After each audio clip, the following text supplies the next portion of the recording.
¿Qué tal? ¿Cómo están, amigos y amigas de esta comunidad? ¿Qué es la Internacional Fascista? ¿Ya opera en nuestro país? ¿Cómo está operando? ¿Qué tipo de vínculos tiene con los actores locales? ¿Juegan en este mismo rubro personajes como Javier Negré, como Cayetana, la Marquesa Cayetana? Ese título me da mucho, la Marquesa Cayetana. En fin, y otros más que han aparecido posteando y promoviendo manifestaciones en México vinculados con la Fundación Libertad de Javier Milei. Vamos a platicar sobre este tema con mi querido Elvin Calcaño, quien llevó a cabo un análisis muy interesante al respecto en su canal de YouTube, que por cierto los invito a todos a seguirlo y a suscribirse. Mi querido Elvin, ¿cómo estás? ¿Qué dices? Saludos Jesús, siempre un gusto estar por acá. Muchas gracias por la invitación. No, hombre, el honor siempre es nuestro, querido amigo. Muchas gracias por estar aquí. Oye, pues a ver, lo primero que te preguntaría es, ¿está operando ya este internacional fascista en México y cómo lo está haciendo si es así? Yo pienso que los indicios son muy claros que con aquella denominada marcha de la generación Z del sábado pasado, ¿no? Que fue un fracaso rotundo en términos de convocatoria y en términos de lo que creo que era la principal intención de ellos y su promotor, Salinas Pliego, que era un golpe de efecto con el gobierno mexicano para respaldar y justificar una narrativa internacional de que hay un gobierno en México rechazado por la población, un gobierno sin legitimidad, etcétera. Eso no lo lograron.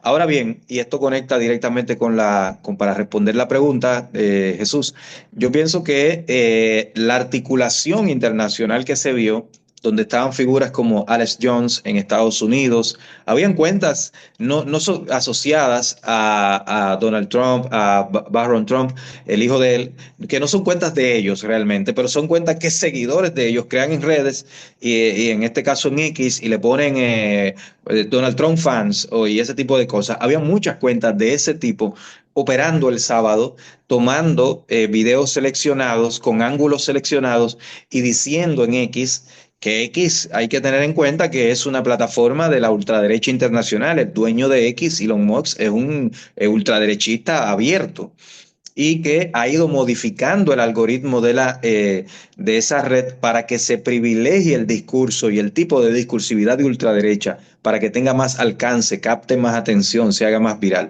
Entonces, cuando uno ve esas cuentas operando, la llamada Derecha Diario, que es un medio de este español sentenciado por difamación y corrupción en España, Javier Negre, que es un corrupto, ¿no? Un personaje totalmente sin credibilidad en España y que he encontrado aquí en América Latina en la Argentina de la ultraderecha de Milei y está buscando su espacio en México, parece que financiado por Salinas Pliego o por lo menos apoyado por los grupos alrededor de ese personaje. Entonces, ese medio, la derecha diario y tuiteros de ultraderecha, latinoamericanos, estadounidenses, estaban operando.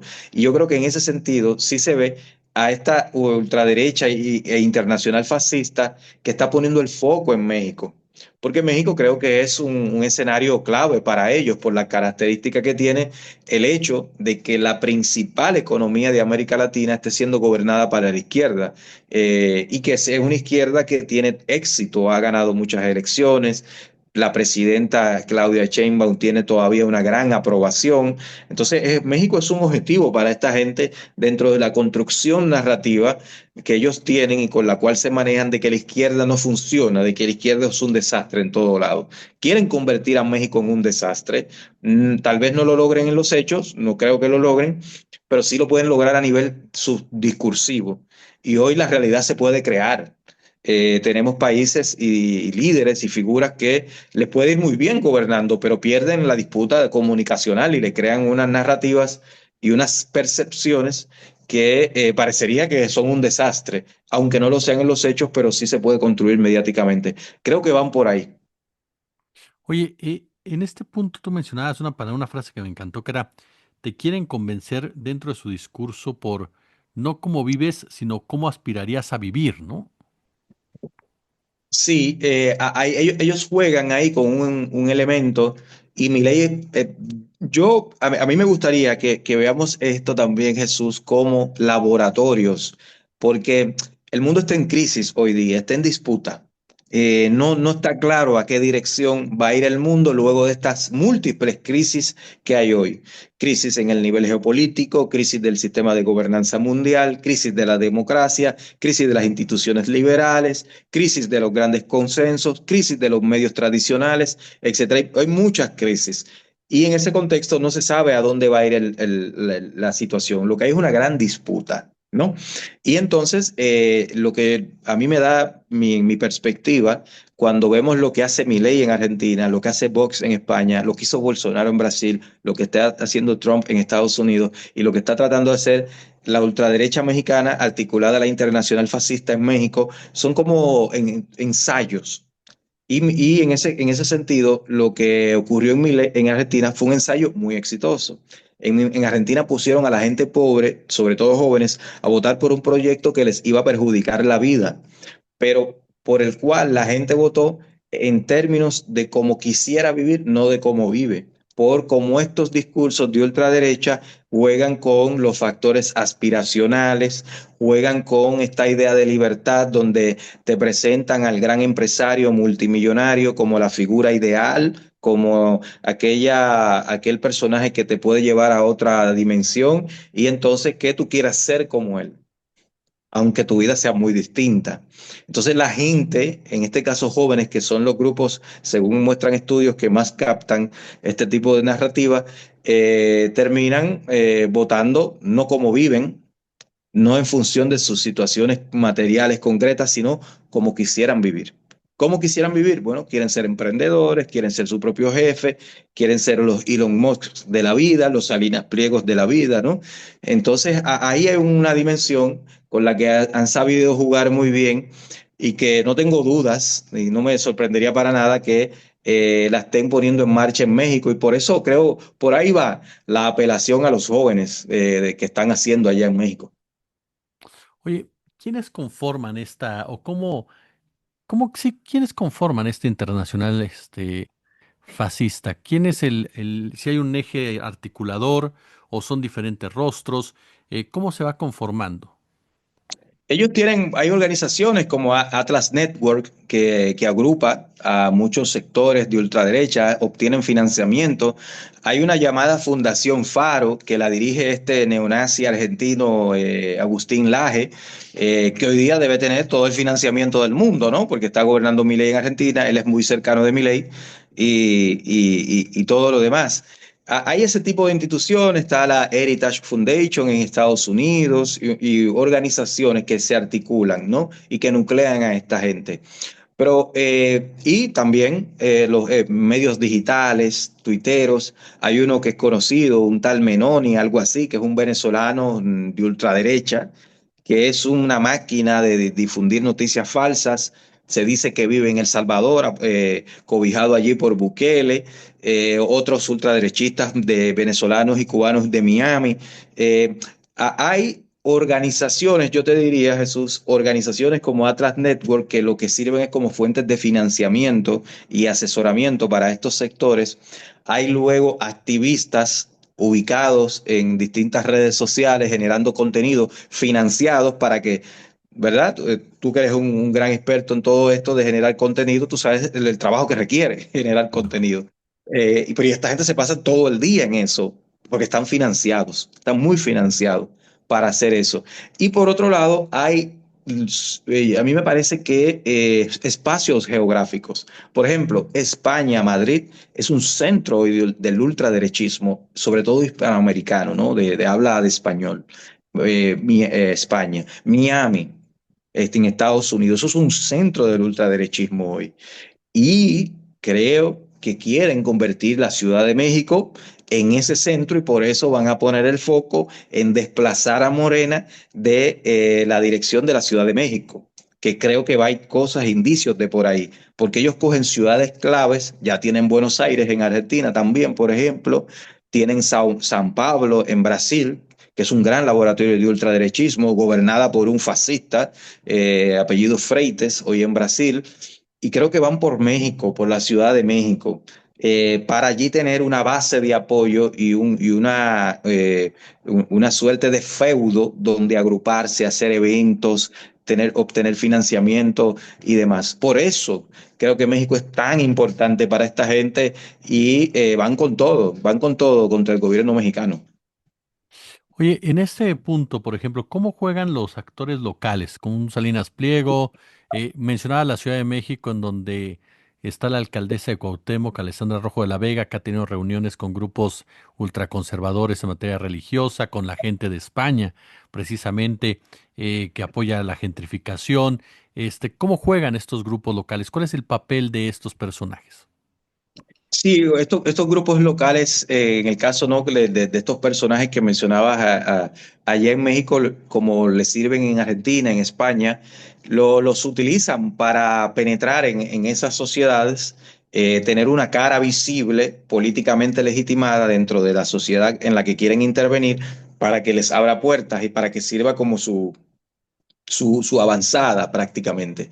Y claro, hay algo que une a estas figuras de la internacional fascista, que es el odio a todo lo que pueda sonar a izquierda, a acción colectiva, a solidaridad, a impuestos a los más ricos, porque en definitiva no debemos de perder de vista nunca, a mí me parece, Jesús, que la ultraderecha no es otra cosa que la cara fea, sin máscara, del capitalismo en crisis. El capitalismo en crisis históricamente utiliza el fascismo como un mecanismo mediante el cual asegurar los márgenes de acumulación de las élites muy adineradas mediante intensividad ideológica que se coloca en la sociedad para que no se debata sobre los márgenes de acumulación de esta gente. Y yo creo que Salinas Pliego es la expresión más grotesca y literal de eso. Es un señor evasor de impuestos que se creía Dios y ahora que ya no es Dios, que tiene que pagar impuestos como cualquier hijo de vecino, bueno, pues está viendo en estos sectores fascistas la manera de intensificar a la sociedad ideológicamente, intoxicar para que se debata de cualquier cosa, menos de que él tiene que pagar impuestos y que ha sido un evasor durante por lo menos 17 años. Sí, incluso era muy particular en esta marcha de la falsa generación Z, que había gente que decía que cómo era posible que se cobraran impuestos en nuestro país, o que de plano pedían la salida de Claudia Sheinbaum, pero que entrara Ricardo Salinas Pliego al poder, ¿no? Claro, claro, claro. Por eso decía que a mí me parece que este personaje, hay algunos que son más sutiles, pero a mí me parece que Salinas Pliego es una cosa nueva, que viéndolo desde fuera, una cosa nueva en el sentido de que es directamente un señor multimillonario que no quiere pagar impuestos, montándose en la ola de ultraderecha, porque es el sector político ideológico que le permitiría, si tiene éxito, intoxicar la sociedad lo suficiente como para que se hable de todo, menos de que él pague impuestos. Entonces, me parece el caso más literal que podemos ver ahora mismo, porque fíjate que muchos de estos líderes de ultraderecha no son empresarios directamente, ni Ayuso en España, Milei tampoco, Bolsonaro tampoco, Abascal en España tampoco es un gran empresario. Eh, Excepto Trump, la mayoría de ellos, de estos líderes de ultraderecha, son como capataces de grandes multimillonarios que los financian para que avancen políticamente y una vez llegados a las instituciones legislen y aprueben leyes beneficiosas para estos multimillonarios. Oye, hay un punto que me llamó mucho la atención, de lo que tú has expuesto de manera excelsa, querido amigo. El tema de la sociedad. ¿La sociedad se está derechizando o eso es lo que quiere la ultraderecha que se crea cuando viene este tipo de eventos, por ejemplo en México, que te dicen ya estamos todos hartos de Claudia Sheinbaum y bombardean todo el día, como bien lo decías, a través del contenido, a través de las redes, a través de la televisión? Quieren crear ese escenario como tal, más allá de que realmente la sociedad esté tirándose hacia la derecha. Las sociedades no se están derechizando. Eh, lo que hay es una disputa abierta y sí lo que hay que las ultraderechas han construido una narrativa muy efectiva, tienen muchos recursos para lograr esto que voy a decir, que es que han logrado construir una narrativa mediante la cual sectores que están descontentos con las instituciones, con la democracia, procesan su malestar a través de estos discursos de ultraderecha. En eso ha sido muy exitosa y por eso parecería que prevalece una interpretación de la realidad muy de derecha en nuestras sociedades, pero no es eso exactamente, porque cuando uno va a los datos de resultados electorales, primero que la ultraderecha gana en algunas cosas, pero no en todas. La ultraderecha te puede ganar hoy una elección, pero luego pierde la siguiente. Hoy en América Latina, fíjate, Jesús, que los dos países más grandes económicamente, más grandes territorialmente, con mayor población, con más relevancia internacional de América, México y Brasil, ambos están gobernados por la izquierda. Entonces, vamos a ver, sí, la derecha ha crecido porque se dan condiciones favorables. La ultraderecha, quiero decir, crisis, malestar, y esta gente lo que le dan lo que le dicen al ciudadano es que es muy fácil salir de los problemas y que son muy fáciles las causas de los problemas. Si hay un problema de pobreza, eso es porque el Estado roba mucho, dicen ellos, ¿no? Una cosa que no tiene ni pies ni cabeza. Si hay problemas de inseguridad, te dicen eso es por culpa del migrante. En Estados Unidos, te dicen eso en Chile, en muchos de nuestros países. Entonces, ellos tienen soluciones muy simples y de muy fácil explicación para problemas muy complejos en nuestros países. Y eso le permite, en un contexto donde la gente no tiene mucho tiempo para leer, para informarse, porque la gente tiene dos, tres trabajos ahora, la gente está precarizada, tiene incertidumbre, eso les ha permitido a esta gente tener penetración en nuestros países, pero no es que se están derechizando nuestras sociedades, está en disputa la situación política y los dos países más importantes de la región están gobernados por la izquierda, que eso de por sí desmonta cualquier idea de que ahora que la derecha es la que está creciendo y que todo se está derechizando, como ellos dicen en redes sociales. No, que la derecha está creciendo porque la gente se dio cuenta de la verdad. Bueno, en los dos países más importantes de la región, pues entonces la gente no se habrá dado cuenta de esa verdad porque están gobernados por izquierdas y que tienen bastante apoyo.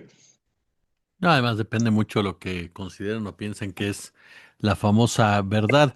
Oye, y como sociedad, ¿cómo lo reviertes? Es decir, planteabas tú también este resultado de la marcha del sábado, donde, pues sí, no salió a marchar la juventud, o sea, no vimos a un porcentaje importante de jóvenes pregonándolo. Este 20 de noviembre mandaron otra vez otra convocatoria, fueron 100 personas, literalmente, y de nuevo no acudieron nada de jóvenes. Quisieron involucrar a la UNAM, que tú lo sabes, la máxima casa de estudios del país, y los jóvenes no acudieron en ningún sentido, ni se reunieron, ni nada por el estilo. Eso nos puede llevar a pensar a que la juventud está mucho más despierta de lo que estos grupos creen y mucho más politizada de lo que estos grupos creen. Sí, sobre todo, y que estas cosas también hay que verlas muy contextualmente. Y en el caso de México, yo mencionaba en ese video en mi canal al que hiciste referencia, yo creo que ustedes tienen algo, en mi opinión, que es muy poderoso y muy bueno ahora mismo, Jesús, que es una juventud que según estudios, estuve leyendo algunas encuestas, los jóvenes mexicanos tienen más tendencia a favorecer ideas de izquierda o progresistas que ideas de derecha en una diferencia considerable. Y en ese contexto, claro, hay una juventud que no se siente convocada por esas ideas, que ha visto que detrás hay personajes de ultraderecha y eso no les gusta. Parecería también que la mayoría de los jóvenes en México, su preocupación no es esto que quiere presentar la internacional fascista. Sus preocupaciones son otras. Y esas preocupaciones que ellos tienen no se explican a partir de las ideas de derecha, sino que parece que más a partir de las ideas de izquierda. Quieren más oportunidades, quieren mejores salarios. Y claro, la ultraderecha no le ofrece mejor salario a nadie. La ultraderecha lo que ofrece es esta falsa libertad de que todo esté en ti y demás. Entonces, los jóvenes no van por ahí, sobre todo en México parecería, y hay más tendencia de los jóvenes mexicanos a coincidir con ideas más hacia la izquierda y el progresismo que hacia la derecha. Y creo que por ahí estaría un poco el freno de este fracaso total que han tenido de que no han podido movilizar los jóvenes. Claro. Mi querido Elvin Calcaño, yo como siempre quiero agradecerte estos minutos para nuestra comunidad y por supuesto recomendarle a la gente que visite tu canal, que se suscriba. De verdad que vale muchísimo, pero muchísimo la pena. Muchas gracias, querido. Gracias a ti, Jesús, siempre. Un abrazo.